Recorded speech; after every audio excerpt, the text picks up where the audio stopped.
সংসদের মাধ্যমে আমি আশা করব নারীদের জন্য আমরা যেন একটা নিরাপদ সাইবার স্পেস রাখতে পারি, তৈরি করতে পারি, সেই ব্যাপারে সরকার মনোযোগী হবেন। মাননীয় স্পিকার, আপনাকে অসংখ্য ধন্যবাদ।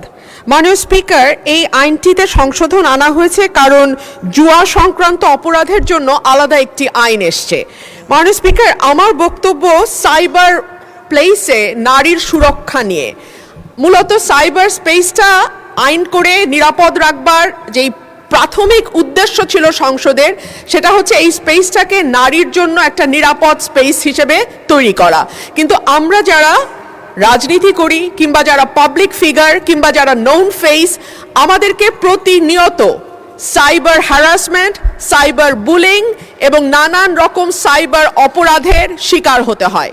তথ্য প্রযুক্তি উন্নত হচ্ছে মাননীয় স্পিকার, অস্বীকার করবার কোনো উপায় নাই।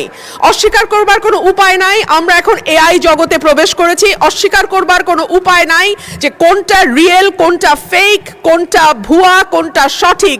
এইটা আমাদের শিক্ষিত সমাজেরও অনেকে আসলে হিমশিম খেয়ে যায় বের করতে কোনটা সঠিক এবং কোনটা ভুল।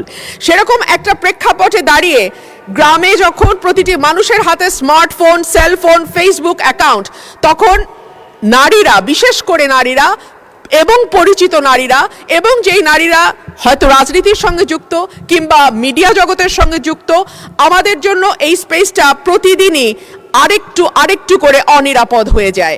আমি এই সংসদের মাধ্যমে, মাননীয় মন্ত্রী উপস্থিত আছেন আশা করি, এই সংসদের মাধ্যমে আমি আশা করব নারীদের জন্য আমরা যেন একটা নিরাপদ সাইবার স্পেস রাখতে পারি, তৈরি করতে পারি, সেই ব্যাপারে সরকার মনোযোগী হবেন।